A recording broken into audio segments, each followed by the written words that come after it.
Dans cette étude de la commentaire de Shri Aurobindo sur le Upanishad de Kanha, il est expliqué que nos 5 sens ne sont pas seulement des organes biologiques, mais qu'ils sont également liés à l'esprit.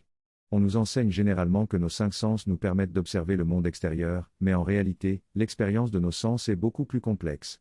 L'auteur explique comment nos organes sensoriels sont connectés au cerveau à travers le système nerveux, et que c'est là que se produit la véritable perception visuelle, auditive et tactile.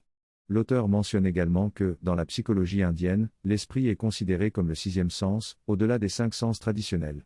L'esprit est considéré comme la source de notre action et de notre perception, et les organes biologiques ne sont que des moyens pour l'esprit d'agir dans le monde. L'auteur donne des exemples intéressants de situations où l'esprit peut fonctionner indépendamment des sens physiques, comme lorsqu'une servante illettrée entend son maître réciter des versets hébreux et les récite parfaitement pendant une fièvre élevée, même sans y prêter attention consciemment. L'auteur argumente que notre esprit intérieur enregistre toutes les informations, même celles auxquelles nous ne prêtons pas attention consciemment. Par conséquent, l'auteur souligne l'importance de la formation de la mémoire consciente pour pouvoir accéder aux connaissances déjà enregistrées dans l'esprit intérieur. L'esprit intérieur conserve toutes les expériences sensorielles que nous avons vécues tout au long de notre vie, tandis que la mémoire consciente nécessite un entraînement pour être accessible.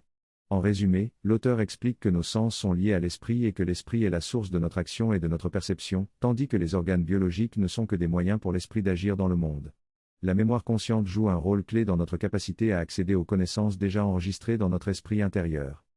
Dans ce texte, il est souligné que la mémoire humaine est souvent peu fiable, car elle est influencée par nos attentes et nos habitudes. Par exemple, lorsque l'on tente de se souvenir d'un événement, notre esprit tente inconsciemment de projeter une couleur ou une image associée à cet événement, ce qui brouille notre souvenir réel. Cependant, on constate que lorsqu'on nous montre une photographie de l'événement, notre mémoire se réveille et nous sommes capables de reconnaître immédiatement ce qui est représenté. Cela démontre l'existence d'une capacité innée de la mémoire qui réside en nous et qui est capable de conserver chaque chose que nous avons vue et entendue, même si nous ne nous en souvenons pas consciemment. On souligne également que notre capacité à se souvenir est encore en évolution et qu'il est possible de la développer davantage.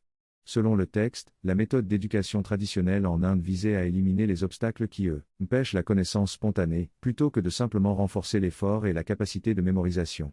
2 exemples sont donnés pour illustrer cette idée. Lorsqu'une personne est sous anesthésie générale, elle peut se souvenir des sensations et des détails de l'opération sous hypnose, même si les sens physiques ne fonctionnaient pas à ce moment-là. Cela montre que notre esprit a la capacité de connaître et de ressentir même en dehors des sens physiques.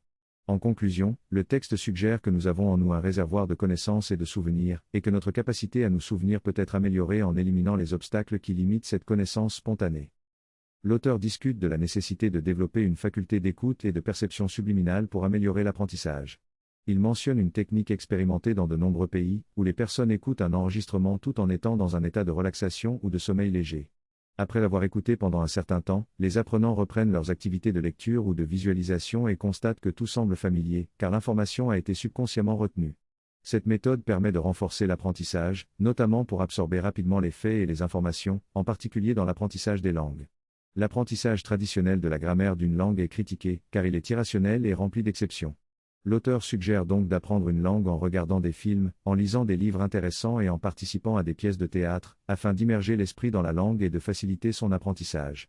L'auteur souligne également que l'apprentissage devrait être amusant et que la pression des parents pour un apprentissage académique strict peut être un obstacle à un apprentissage efficace. La personne discute de l'expertise en sanskrit, soulignant que connaître les règles de grammaire et pouvoir consulter un dictionnaire ne suffisent pas à maîtriser véritablement une langue. Il est essentiel de comprendre les idiomes et la culture associée à la langue. L'exemple d'un insecte utilisant son instinct pour paralyser sa proie est donné pour illustrer cette idée. Ensuite, il est expliqué que pour développer une compétence pratique, telle que jongler avec des balles, il est préférable de laisser l'instinct et la volonté intérieure guider l'apprentissage, plutôt que de trop se fier à la connaissance intellectuelle.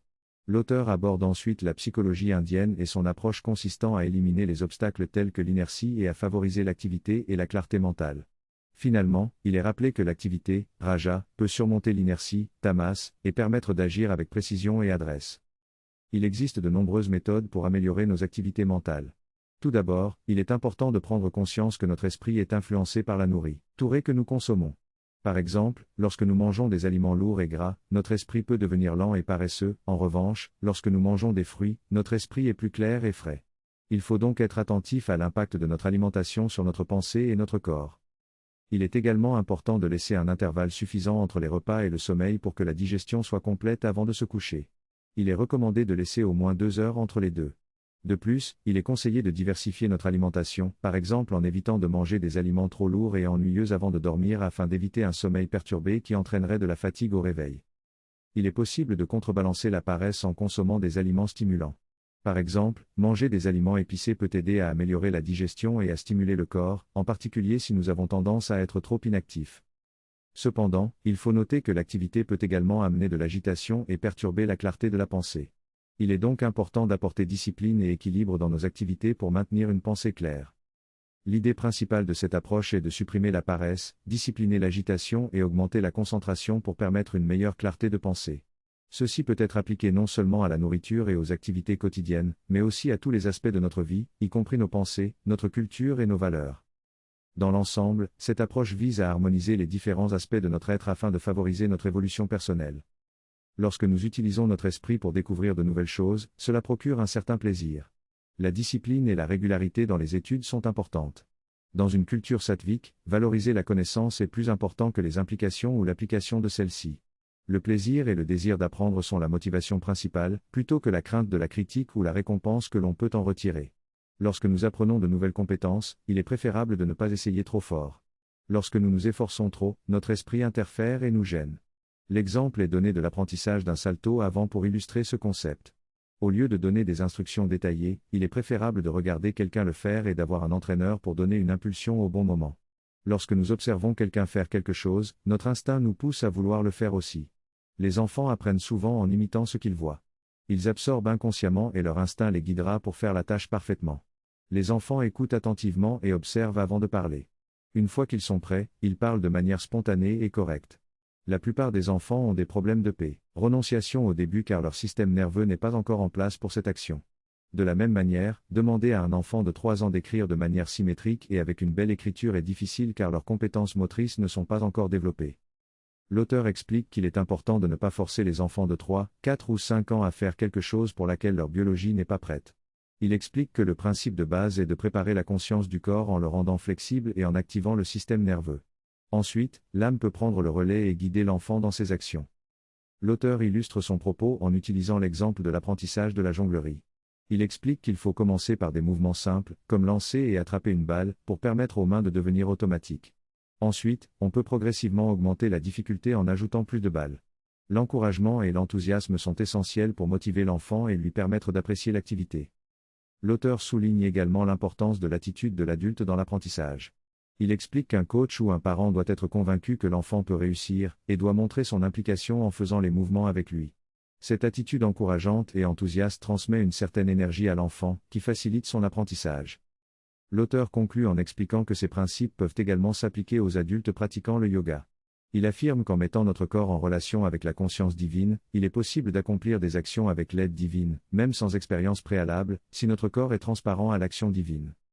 L'auteur donne ensuite l'exemple d'un homme qui est devenu un expert du tennis en recevant la capacité de jouer de la mer.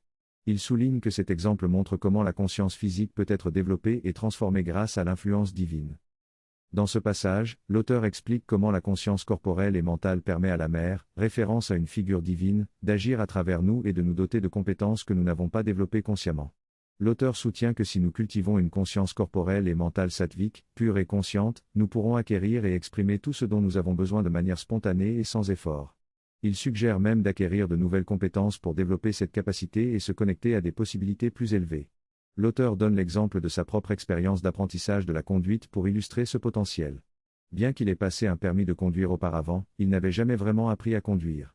En observant attentivement le mouvement du chauffeur, il a pu ressentir le rythme et l'alignement dans son propre corps et a finalement réussi à conduire avec succès.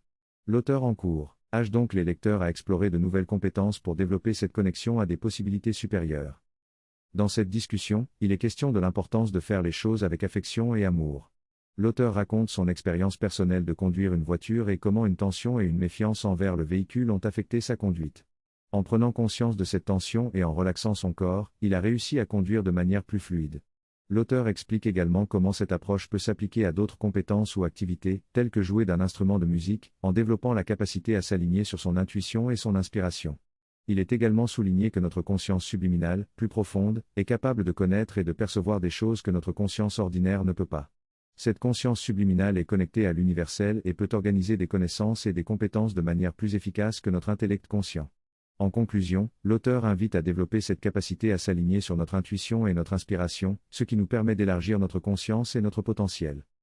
Une méthode pour accéder à ces capacités consiste à étudier avant de dormir ou à pratiquer une compétence et ensuite s'arrêter et se reposer pour entrer en méditation ou en sommeil conscient. Ce sommeil conscient permet une absorption et une assimilation complète dans tout le corps.